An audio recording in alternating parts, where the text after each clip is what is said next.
Animal Pack, the ultimate training pack, is formulated for athletes that are looking to fill the nutritional gaps they may have in their diet. Eating clean and counting macros shouldn't mean you neglect the foundational support your body needs. Animal Pack, the original.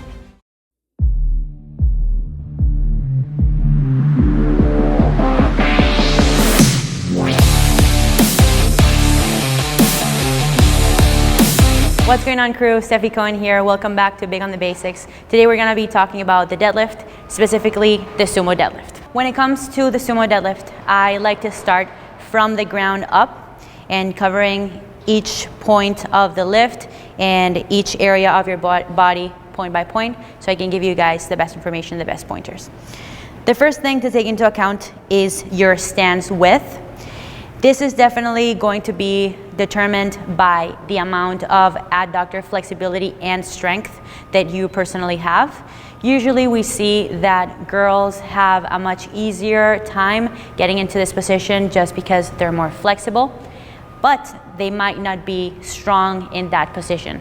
So that's, even if you can get into that position, then making sure that you can develop and produce the adequate amount of strength in that position progressively so that you can avoid groin and adductor injuries. So that's important to consider. And if you're a guy, you might have issues getting into that position. You might start getting into it with a more narrower stance, which is also okay. It's all about doing what works for you and what works for your body. It's not about imitating someone else's movement. So once you have your stance width picked, you want to make sure that you pick a point on the barbell to serve as your guide for future reps, so that you can make every single rep look exactly the same and you can replicate the movement every time that you're in front of the bar. Second thing is your hand placement. It's important that some of your fingers, at least if you're a petite girl, it's tough because ideally you want to have your shoulder, your elbow, and your wrist in a straight line. So you don't want to be too far out, you don't want to be too far in, you want to be just in line. So if you're a small girl, you might need to go a little bit wider so that one or two of your fingers are touching the knurling of the bar, because when your fingers are on the knurling, then that allows you to have a stronger, better grip of the bar and prevent the bar from slipping. So once you've established that, then it's a matter of deciding whether you want to use a mixed grip or you want to use a double overhand with a hook grip. And of course that it requires some time to be able to define and determine which one is going to be the one that works the best for you. And when I say time, it takes months to be able to see whether or not you'll be able to develop enough strength in one or the other. But technically speaking, a mixed grip position is a stronger position, because think about it like a tug of war. In a tug of war, when no one's winning, when the tension is even, here, imagine that the bar is the rope. So you'll have 4 fingers on this side and then 4 fingers on this side and then 1 finger here and 1 finger there. It's even, so that'll allow you to be able to generate the most amount of force. Whereas when you're here, it's a little bit more challenging. You'll be relying more on your ability to maintain that hook grip position, which can be very painful and it's not for everyone. But I encourage you to try both and see which one works best for you. Now that we're getting to the top, you have your stance width, you've determined, you have your grip, you have the grip width and the preferred grip style. Now it's a matter of determining your own personal starting position for the lift. So it is a common misconception that you always see people correcting others, coaches or other lifters, in regards to how high up your hips should start or how low your hips should start. But like anything, it's dependent on your body proportions, so you shouldn't be trying to imitate someone else. And the way that I like to determine that and to find what position works best for my athletes is by doing a slow eccentric deadlift starting at the top. So the only thing you're gonna need to do is you grab the bar and you start here and you do basically a top-down deadlift. So what you'll do is, the most important thing is you need to initiate the movement by hinging from the hip. So you don't wanna start by sitting because this is not gonna be the true position of your deadlift. You wanna start by hinging at the hip, letting your chest, lead with your chest, let your chest fall forward, let your hips go back, and then bend at the knee. And when you do that slow descent, as soon as the plates touch the floor, then that's gonna be your starting position.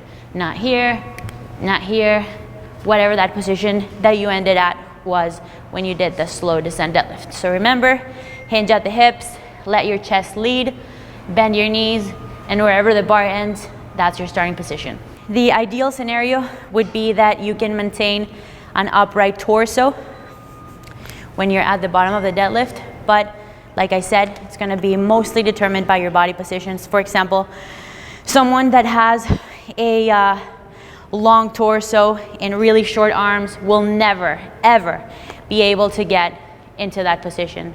It just won't happen. Athletes who prefer the sumo deadlift are generally have longer arms and shorter torsos.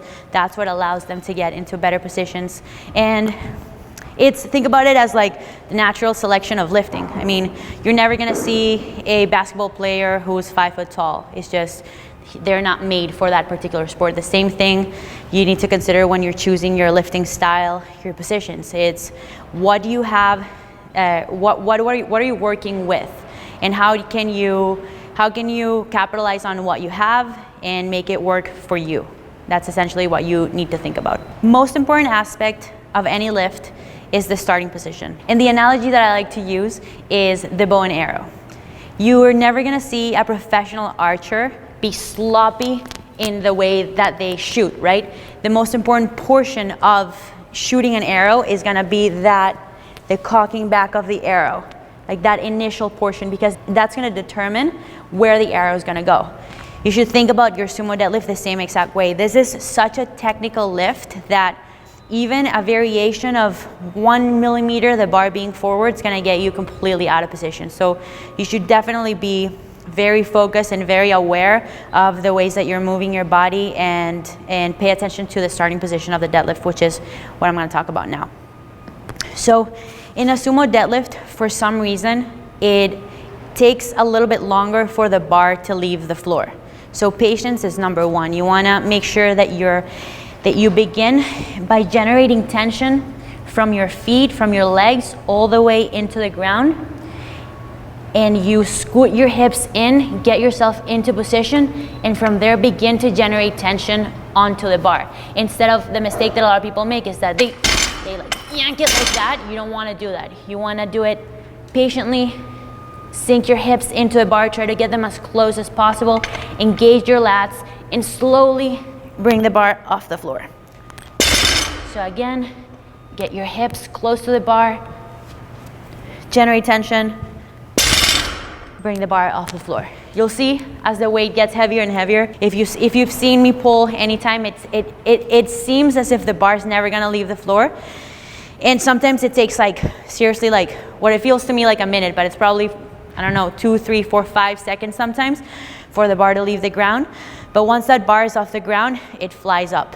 So just patience, generate tension, and make sure that you're always on point with the starting position of the deadlift. And finally, what shoes should you wear when you do sumo deadlifts? You want to wear the shoe that allows you to be as closer to the ground as possible. You don't want to wear anything with a cushion or anything with a high heel or anything like that. The lower that you can be to the ground, the better.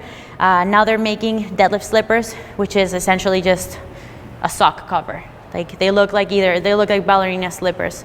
They're really, really thin, really close to the floor. Those are really good. Personally, I like to use Chucks. They have a little bit, Chuck Slims, so they have a little bit of a heel, but I like the ankle support, because for me, sometimes when I do my sumo deadlifts, my feet roll out because of how externally rotated my feet are. So I like to have a little bit of ankle support so that my feet are not rolling to the outside of the shoe. And that was it for Big on the Basics Deadlift Edition. I hope you guys enjoyed it and learned some useful tips. Make sure that you check out our squat and our bench editions, and see you guys next time.